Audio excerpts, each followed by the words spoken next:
Nancy Cavey. Welcome to this episode of Winning Isn't Easy. We've got a special guest, and I'm really excited to introduce you to Greg Black. He is the founder and a wealth advisor located in Utah.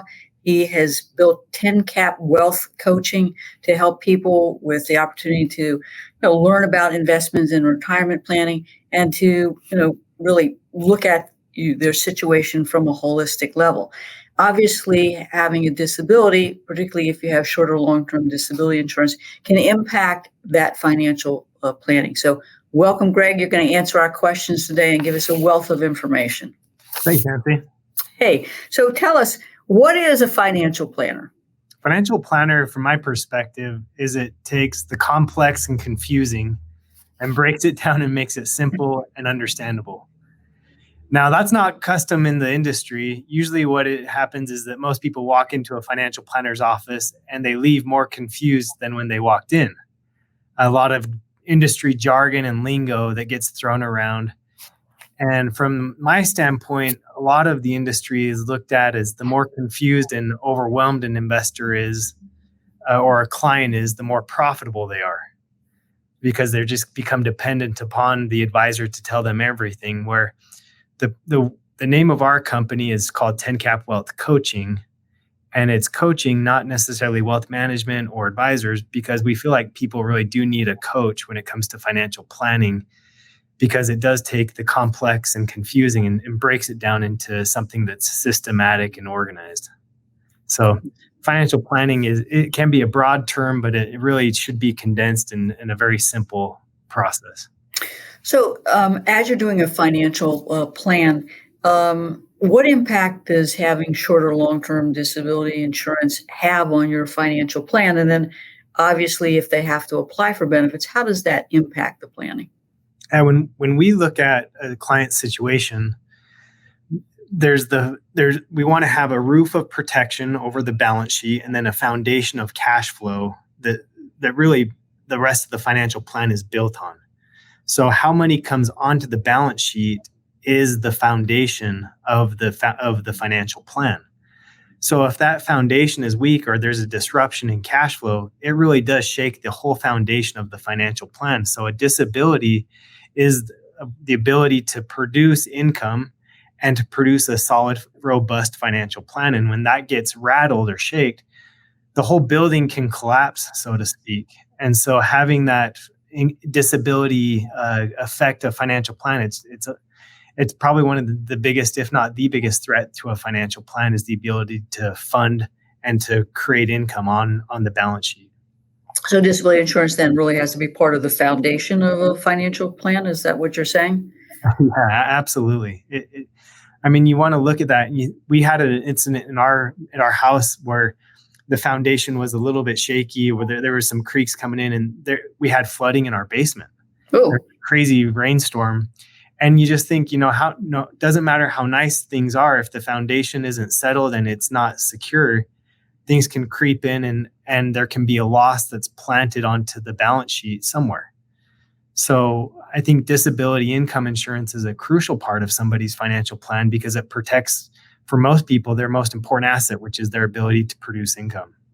So let's say one of our clients has a short or long-term disability issue. How does that ultimately impact the financial plan that you are producing for the client or now needs to produce for a client who's disabled? Well, so if they have a disability, there's just the financial impact of it. But let's take the financial impact out of it and just look at the emotional and psychological impact that it has. And it's dramatic. Going from being a high producer and running an efficient company or practice, and then going to this part where I just can't do the day-to-day actions, it has a psychological effect on the person, maybe even more than the financial impact does. And when they're not able to produce, that's a huge issue. But then when you take the psychological impact and you add on to it the financial impact, oh man, it's a recipe that can be very, very disruptive into somebody's not just financial situation, but their overall well-being in life. So it's very disruptive.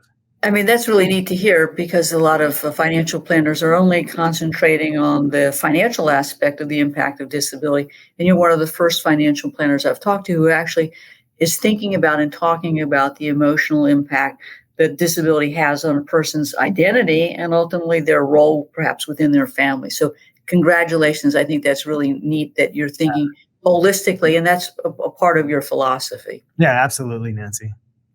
So, what's the three biggest traps that you see in financial planning that people should be aware of?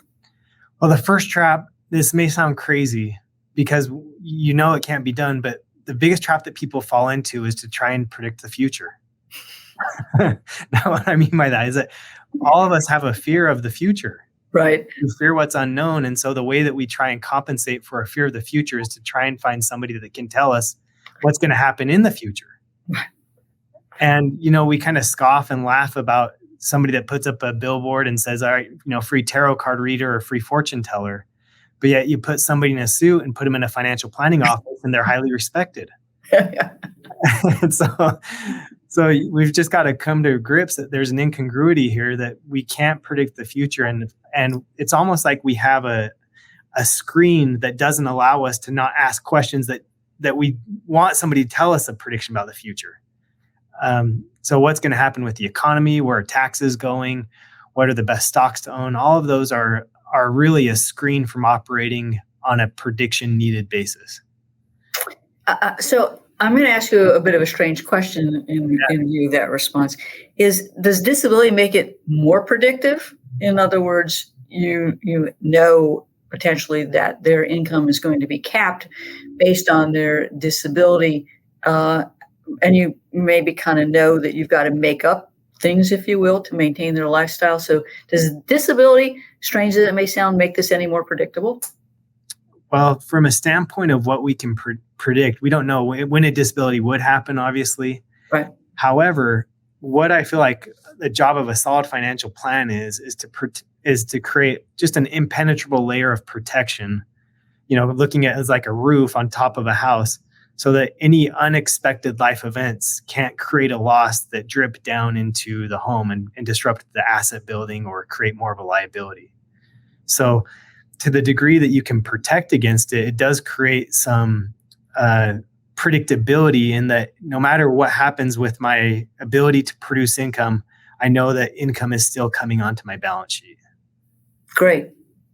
All right. Well, let's take a break for a moment and we're going to come back.